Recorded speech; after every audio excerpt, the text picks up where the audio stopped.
Healing Your Families, where we talk about 6 areas of health for families: emotional, financial, mental, physical, social, and spiritual. And today we're going to delve more into spiritual health for families. Now, families are most effective when you connect with your higher power. And for me, my higher power is a loving Heavenly Father, or God, who cares about us. And He established families because He knew it would be the most effective way to care for our young, to prepare future generations. And so we're going to focus on His plan for families. And in a world where everything seems to be constantly changing, family is the constant. You know, there have been many social attempts to replace families. I remember as a public school teacher hearing in the faculty room someone presenting the idea that families had failed and the school system needed to move in and take over. And I'm just as repelled by that thought now as I was then when I heard it. Other social attempts have been made to replace the family, but none of them have been successful. And that's because families are not a man-made institution. Now, whatever your higher power is, let me explain my relationship. I view it much like this graph shows, that a loving Heavenly Father is the perfect model for ideal parenting.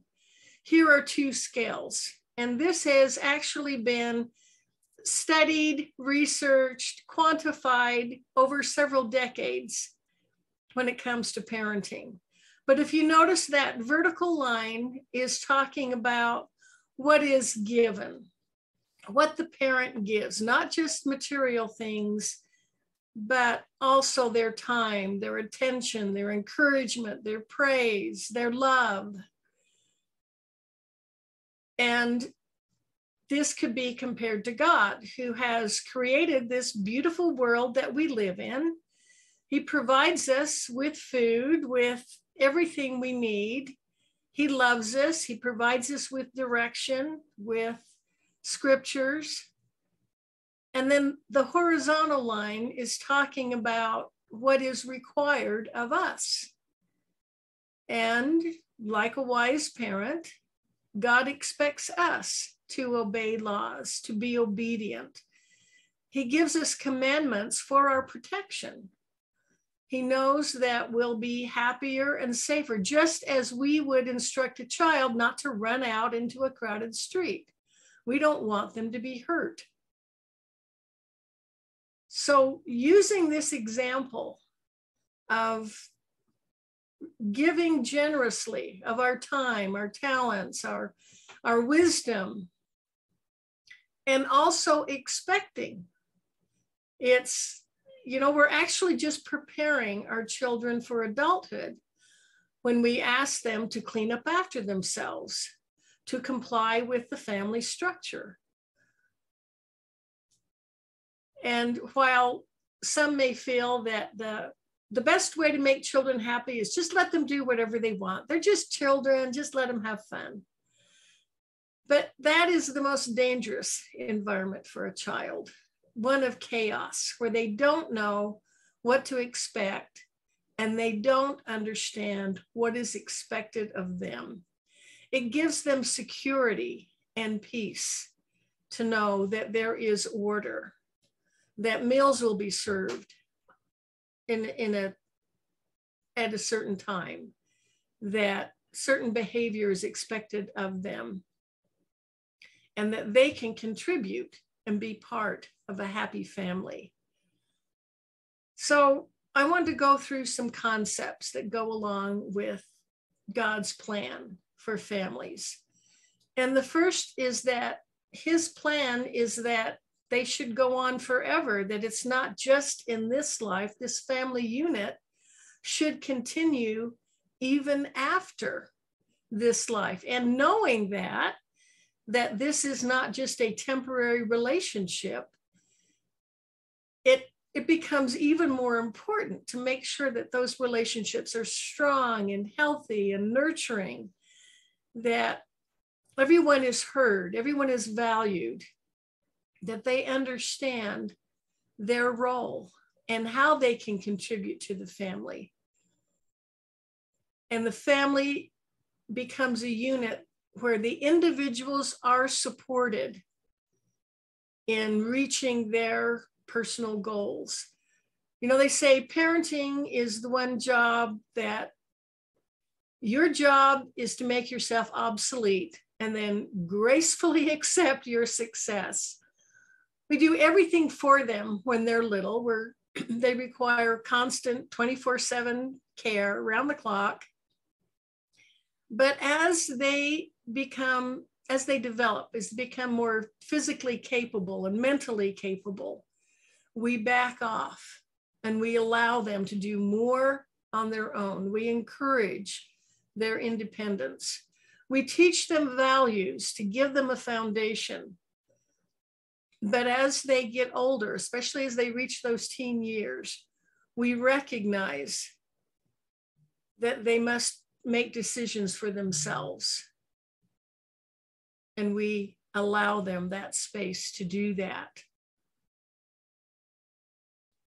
Now, communication is key in family life. And when we make God part of our family life, when we include him, communication with him is vital. And we communicate through prayer. When I was raising my children, I relied heavily on prayer. There are those questions that come up, those dilemmas you did not anticipate, those hard questions, that the angst, am I doing the right thing? How can I help my child? And I found that when I humbly went to God in prayer and asked these questions, poured out my heart, he guided me. He provided me with inspiration on what I needed to do. And quite often what I needed to do was fix myself. I needed to become a better person. You know, when you become a better person, you become a better parent. But prayer was invaluable to me as a mother. I would not recommend trying to raise children without it. That connection with a source that has a broader vision than you do. I would just see what's happening here in this moment and why my child needed to change, they were wrong. And being able to connect with a source that could provide a broader view was extremely enlightening and empowering. Now, faith is the opposite of fear. If you have fears and concerns for your family, move forward with faith. Faith in God, in your higher power. He's entrusted you with these precious little ones. And with his help, you can do it. Of course, in family life, and I know I said and did many things that I deeply regretted later. I think I think conflict is part of family life. Anytime you have two or more people sharing living space, there will be conflict. But with prayer and faith, you work through, you resolve that conflict without the anger and the contention. And when harsh words are spoken, deeds are done, things happen that shouldn't have happened, we turn to forgiveness. Now, there are a lot of misunderstandings about forgiveness. Some think that, well, if I forgive that person, that means that it didn't matter, that what they did is okay. Forgiveness is a benefit to you. Forgiveness is letting go of the pain, deciding you're not going to carry that burden anymore, and you can turn it over to God. Now, in these family relationships that we want to last forever, forgiveness also allows the other person to have a fresh start, a clean slate, an opportunity to grow and become better. Forgiveness allows for healing. So in this family life that we want to last and be rewarding and bring a spirit of peace and harmony in the home, remember forgiveness and seek healing when damage has been done. I don't know of anyone who gets through life without some trauma, some pain, but we don't need to hang on to it. Now, the interesting thing about service is it creates a bond. In families, we have the opportunity to serve each other, to help each other. I mentioned that the family can become this unit that supports the individuals in reaching their personal goals.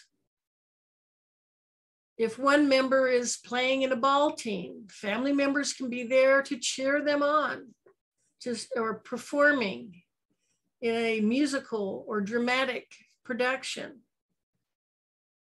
and encouraging them when they become discouraged, reminding them of a goal they've set or a new habit they want to form.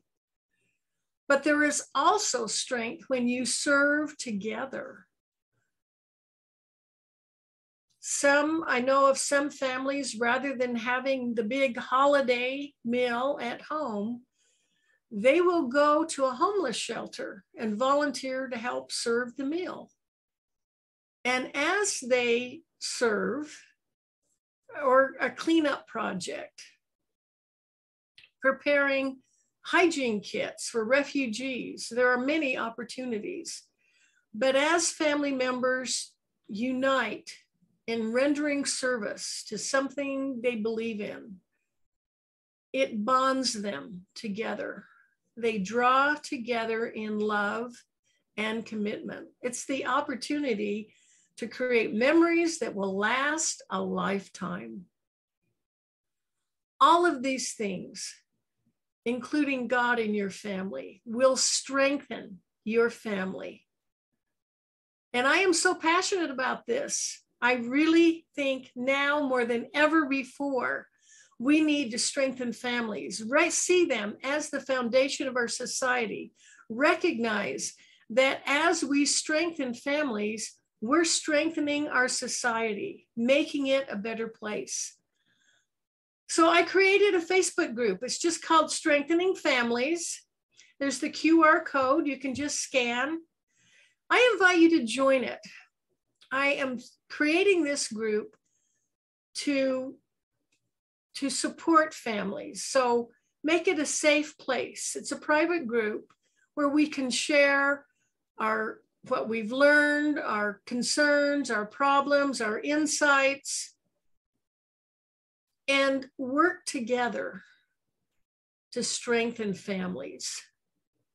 Find ways in all 6 areas of health. I've invited experts in the various areas of health to be part of this group and to share their expertise: emotional health, financial, mental, physical, social, and spiritual. Let's make the world a better place by strengthening families. This is Emmalou Penrod with HealingYourFamilies.com.